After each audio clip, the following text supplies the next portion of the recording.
ফিলিস্তিন রাষ্ট্রকে 4টি দেশ স্বীকৃতি দেয়ায় স্বাগত জানিয়েছে বাংলাদেশ।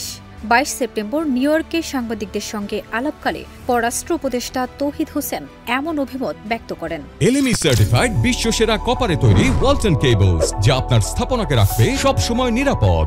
পররাষ্ট্র উপদেষ্টা বলেন, এই স্বীকৃতি চূড়ান্ত স্বাধীনতা প্রাপ্তির ক্ষেত্রে একটি পদক্ষেপ। তবে ফিলিস্তিনের জনগণকে আরও পথ পাড়ি দিতে হবে বলে মনে করেন তিনি।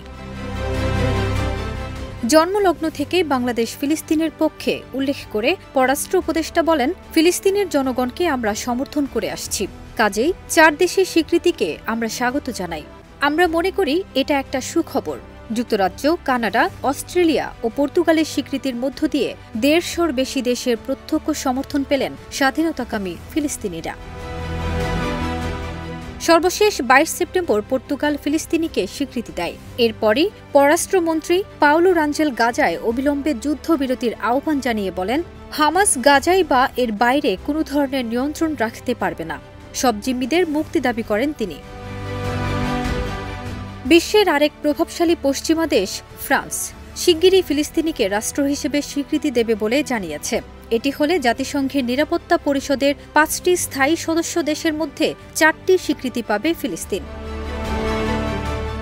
75 বছরের বেশি সময় ধরে নির্যাতিত ফিলিস্তিন ভূখণ্ডের মানুষ। জাতিসংঘের উন্নত বেশ কয়েকটি দেশ ফিলিস্তিনকে স্বীকৃতি দিলেও যুক্তরাষ্ট্রের বাধা কোথায়, এমনটাই প্রশ্ন সাধারণ দেশগুলোর। টানা কয়েক বছর ইসরায়েলের হাতে অত্যাচারিত হওয়ার পর ফিলিস্তিন এবার যেন হাফ ছেড়ে বাঁচতে যাচ্ছে। একে একে 4টি প্রভাবশালী দেশ ফিলিস্তিনিকে স্বাধীন রাষ্ট্র হিসেবে স্বীকৃতি দিয়েছে। দেশগুলো হল কানাডা, অস্ট্রেলিয়া, যুক্তরাজ্য ও সর্বশেষ পর্তুগাল। এর ফলে জাতিসংঘের 193 সদস্যের মধ্যে 150টি দেশ ফিলিস্তিনিকে স্বীকৃতি দিল। ফারজানা নিকিতা, দেশ রূপান্তর।